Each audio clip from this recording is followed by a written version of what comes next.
રાજકોટ શહેરના સંત કબીર રોડ પર આવેલા સંજયનગર નજીક દુધેશ્વર મહાદેવ મંદિર પાસે વર્ષોથી રોજગારી મેળવતા ગરીબ અને મધ્યમ વર્ગના શાકભાજી તેમજ અન્ય ચીજ વસ્તુઓના ધંધાર્થીઓ પર અચાનક આપ તૂટી પડ્યું। અહીંના ધરાહર શાક માર્કેટના 4 જેટલા હોકર ઝોનનું તંત્ર દ્વારા અચાનક જ ડિમોલિશન કરી દેવામાં આવતા સ્થાનિક વેપારીઓમાં ભારે રોષ અને ચિંતાનો માહોલ જોવા મળ્યો। 21 મેના રોજ આ ડિમોલિશન કરાયું હતું, જેની સીધી અસર અંદાજે 300 જેટલા નાના મોટા ધંધાર્થીઓ અને તેમના પરિવાર પર પડી। આ તમામ વેપારીઓ રાતોરાત બેકાર બની જતા આજે મોટી સંખ્યામાં મનપાની સેન્ટ્રલ કચેરી ખાતે દોડી આવ્યા હતા અને તાત્કાલિક વૈકલ્પિક વ્યવસ્થા કરવા માટે માંગ કરી। પેલા અહીંયા સાહેબો આવ્યા, અમને કેવા આવ્યા કે તમે જગ્યા અત્યારે ખાલી કરી દો, અમારે અહીંયા ઝોન બનાવવાનો છે, ઓકર ઝોન બનાવવાનું છે, થડા બનાવી દેવાના છે, કાયદેસર થડા બનાવવાના છે। તો અત્યારે ખાલી કરી નાખી છે, 1.5 મહિનો થઈ ગયો, બરોબર। તો અત્યારે એ લોકો પેલા અમને થડા બનાવવાનું કીધું અને અત્યારે એ લોકો એમ કહે છે કે આ માલિકી જગ્યા છે, તો અમે ક્યાં જાય, બરોબર? અમે ક્યાં જાય?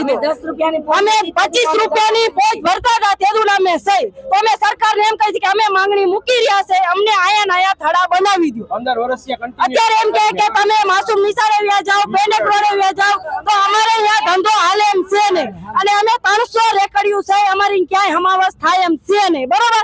તો અમે એટલું જ માંગણી સરકાર પાસે માંગી રહ્યા છે કે અમે જ્યાં છે ત્યાં અમને ખોપી દો, બનાવી દો। સરકાર જે કહે એ અમારે પોચ ભરવી છે, બરોબર? અત્યારે 1200 રૂપિયા અમે પોચ સરકારની ભરી છે, બરોબર? ભરી જ છીએ।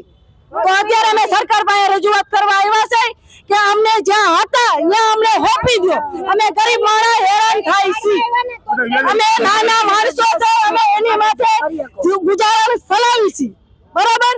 અત્યારે બધા માથે ટકનું લઈને ટકનું ખાય છે, તો ગરીબ માણસો માટે જો સરકાર અમારી વિનંતી સાંભળો। ધવલ કોટક, અમે સંજયનગર હોકર ઝોન દુધેશ્વર મંદિર પાસે અમારી માર્કેટ છે સંત કબીર રોડ ઉપર। અમારી માર્કેટ છેલ્લા 1.5 મહિનાથી આ લોકોએ પાડી નાખી છે। અમારા 4 હોકર ઝોન ટોટલ 250-300 જેટલા વેપારીઓ છે, બધા રોજે રોજનું લઈને કરીને ખાવા વાળા, અને બધાની આ લોકોએ 1.5 મહિનાથી આ માર્કેટ પાડીને રિનોવેશનના બાને કોઈ કામ કર્યું નથી, કોઈ વૈકલ્પિક જગ્યા આપેલી, કોઈ કાંઈ સુવિધા નથી કરેલી। તો અમે ખાસ વિનંતી કરવા આવ્યા છીએ કે અમને વ્યવસ્થિત યોગ્ય સુવિધા કરી દો। આ બધા વેપારીઓ રોજના જે ધંધો કરવા વાળા છે એ લોકો હેરાન થાય, અમે ખાસ અમારી માંગણી લઈને એના માટે રજૂઆત કરવા આવ્યા સાહેબ। અમે બસ આંદોલન અમારી રીતે કરશું એમ શાંતિથી, કોઈ એવું હલાબોલ કરવાની અમારી ગણતરી નથી, અમે માંગણી કરવા આવ્યા છીએ વ્યવસ્થિત રીતે। રમેશભાઈ વાઘજીભાઈ કુનપરા, આજે અમારી માંગણી એવી છે કે અમે આટલા ટાઈમથી ઓકર ઝોનમાં ધંધો કરી છે અને અમારી ભાજપ સરકાર છે, અમે ભાજપ સરકારના સદસ્ય છે, તો આવા ગરીબ માણસને હેરાન કરીને ભાજપ સરકારને મળશે શું? લોકો આવે છે નહીં, મહિનાથી પહેલાનું અમને કહી ગયા રિનોવેશન કરાવશું, 1.5 મહિનો થયો, એ અટાણે અમારા માટે ખાલી કરીને અમને રોડ ઉપર કરી દીધા, એ કોઈ સપોર્ટ નથી।